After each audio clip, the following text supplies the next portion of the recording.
was able to take it down. I have to say he really controlled that game from the beginning, from the first attack, that first pressure.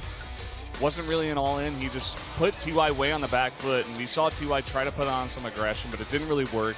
TY's looking a bit frustrated. We are going to Deadwing, which is his map pick, and this will be a much bigger map compared to the one we just played, so that kind of push will definitely be a lot harder here for Stats. Yep, that's definitely true. Stats looking confident, though. I have a feeling just knowing TY, man, this is going to have to go to a Game 5, though. I'm feeling it. I think that's what we're going to have. He's going to make it exciting, I'm pretty sure. All right, guys, let's go into game number 2 now on our biggest map here, our giant map, Deadwing.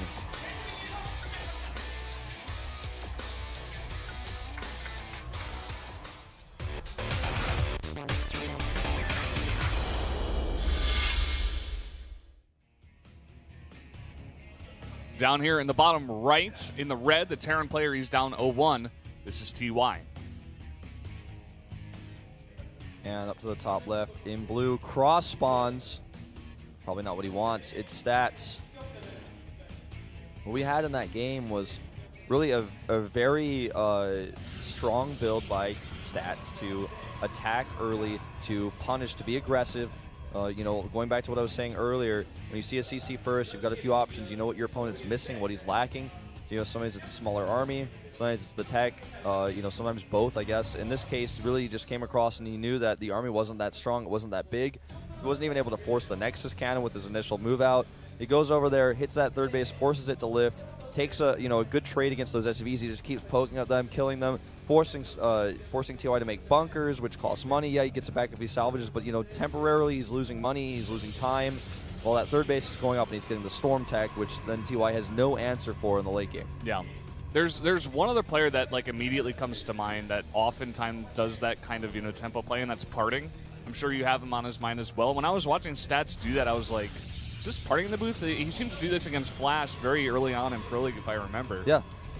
He really likes to put that aggression on early. He's an aggressive player. We're going to see the CC first made on the high ground for that extra safety, which is pretty interesting because, you know, you would figure on this map would be the map you'd make it on the low ground because it's a 4-player map. There's 4 spawning locations, and your opponent's probably not going to be able to proxy or get any really super aggressive harassment done early on. But just for safety's sake, it's going to make that on the high ground. Yeah, very interesting. I mean, considering as well that he made it on the low ground for Overgrowth, the 2-player maps, so... Yeah. Notice that Stats' placement of his buildings is pretty cool in his main base. He's got a little bit of a wall. Bringing 2 SCVs down here. And he keeps selecting them. I'm not sure if he's looking at them, though.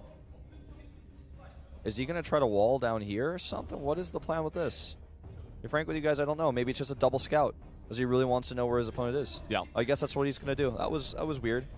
Never really seen anything quite like this, but it's the one way to be 100% sure where your opponent is and what he's doing. Is he going to add 2 barracks in the middle of the map to rally? I don't know. No, I don't think so. I mean, he's already on the way to both scouting locations. It was looking like it for a minute. He was like stopping in the middle of the map. Well, yeah, maybe once he sees this, though, he might. I don't think so, but okay. No, he's just going to scout.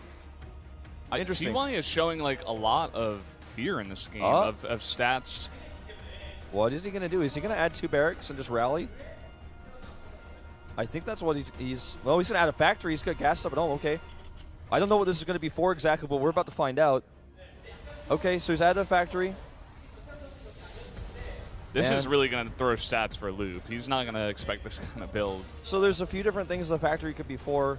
One which we've seen like barely ever. Like I think we saw it like twice in the GSTL. I think like Ganji did it or something when he was on Azubu. It was just to rally Widow Mines out of the factory and be annoying with them, hoping that your opponent doesn't have any detection. I kind of fell off the builds that we see, you know, in popular proxy play. Could be Banshees. I really doubt it.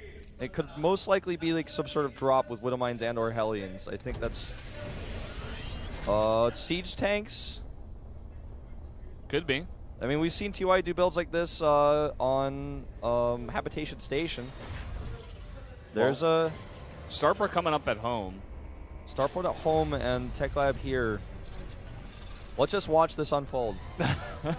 So siege tanks might be able to hit that base Siege tanks with Vikings out of the starport for vision, Yeah. I guess. Some Help kind snipe of obs. yeah. This is just interesting because we really do not see this that often. He's even got an engineering bay up. Okay, as starting well. a siege tank. This is what happens when you have team kill games. So he's going to be able to hit the assimilator for sure, and I think a few of those mineral patches, probes too, to stop that mining. But he's going to be careful about how he does this because Blink is on the way. Stats is going for Blink, and with that tech, obviously you can Blink right on top of a siege tank and make it a very unhappy siege tank very Stats easily. has even already got this pylon up really close to TY's base. He could be going for some kind of aggressive Blink play as well. And there's not a whole lot of units with a build like this after a CC first, you know, when you're proxying siege tanks. So his base is a bit wide open. This could go really poorly for TY, but, if the units of Stats are away, the siege tank might be able to get some value. Oh, he misses the pylon here. Scan comes down. He sees the Chrono Boost on the Twilight Council. He's got to know this is Blink on the way. Let's see what TY decides to do. He sees the drop, but he's not going to be able to fight it. He's going to force these units to unload. Notice, by the way, TY brings an SCV with this.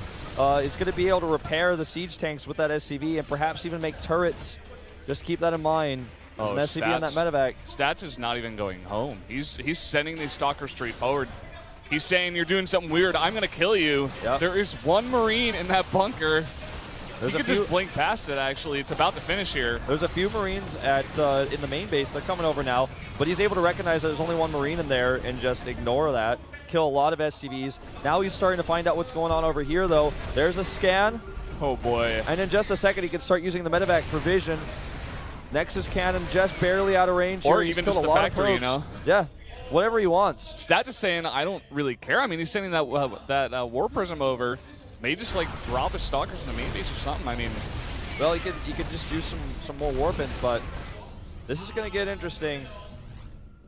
Actually, he doesn't even have to they can blink, of course, but, he might warp in some Zealots here.